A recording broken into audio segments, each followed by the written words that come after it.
Hi everyone! Today we're going to be talking about tomatoes. I don't know about you, but growing tomatoes is one of my favorite things to do in the summer garden. I love picking them for fresh sausages for my family and also eating the cherry tomatoes right off the vine. But if you don't use companion planting, it's possible that the pests will get to the tomatoes before you do. So today we're talking all about companion planting with tomatoes. By companion planting, we can mitigate the use of pesticides, and we're using indigenous practices that have been around for thousands of years. So companion planting isn't new, and what we'd like to do is put some plants in next to our tomatoes to help get rid of pests. So let's talk about some of the pests that hit tomatoes. The first one I'm going to talk about is actually a fungal disease. It's called verticillium wilt. It's in the soil, and unfortunately, not even frost can get rid of it in the wintertime, so it can last for up to 3 years in your soil.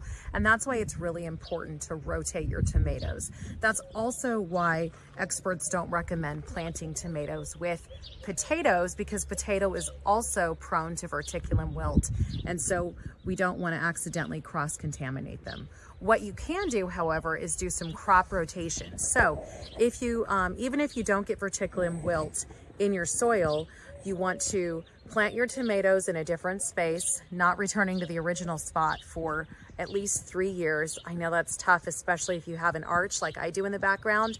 You just have to figure out a different place to put it. And then you can plant brassicas, specifically broccoli and Brussels sprouts. If you plant them there, there's actually some scientific evidence to show it reduces verticillium wilt in the soil. Pretty cool, right? So we're looking at my bed right now.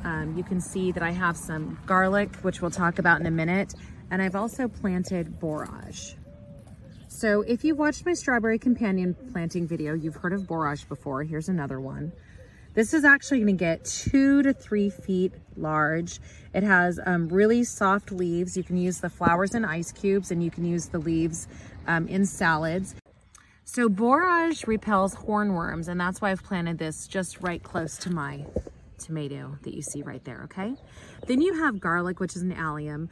I had a real problem with spider mites last year on my tomatoes at the end of the season, and so I've planted some garlic next to my tomato crop, and that's going to hopefully mitigate spider mites getting my crop towards the end of the season.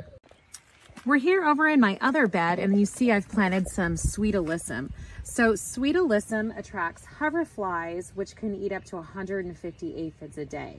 It also provides a natural mulch for your tomatoes, and since it likes shade in hot climates, it will do better with the shade of the tomato plant as it grows. So here's some marigolds. I haven't planted these yet, but these are a great companion plant for your tomatoes. They will repel aphids, whiteflies, thrips, and hornworms. Gosh, that's a mouthful. And that's all by the scent, by the way. There's nothing magical about it. But it also does help underneath the soil in preventing root knot nematodes from harming your tomatoes. Last, you can see here that I've planted some eggplant and peppers next to my tomatoes.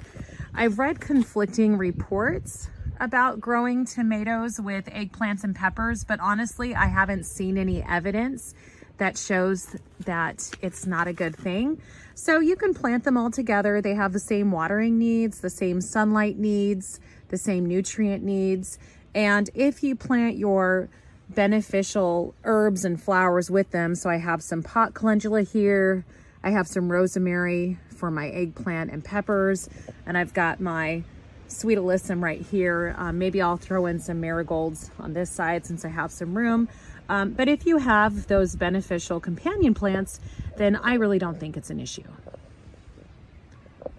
You should also avoid planting tomatoes next to brassicas and corn, because they both take up a lot of nutrients, and so your tomatoes aren't going to get fed the same.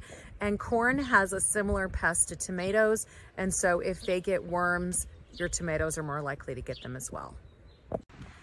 The last beneficial plant is dill. So some resources seem to be in disagreement about dill, but the San Diego Seed Company says that if you plant dill in your garden near your tomatoes, it will actually attract the hornworms away from the tomatoes and towards the dill. So I'm planning on getting a pot and putting some dill in it somewhere in my garden back here. As you can see, I have some space, and I would recommend you do the same thing. Well, I hope I've given you a lot of ideas today about companion planting with tomatoes. So let's do a little recap. Here's a quick recap. Tomatoes must be rotated to different soil every year to ward off soil-borne disease. Avoid planting your brassicas, corn, fennel, walnuts, and potatoes. Plant beneficial flowers like borage and marigolds nearby to bring pollinators and ward off pests. And another fun fact, tomatoes can also reduce black spot in roses if planted nearby. The most beneficial herbs, flowers, and alliums to plant with tomatoes are borage, nasturtiums, marigold, basil, lemon balm, bee balm, and garlic.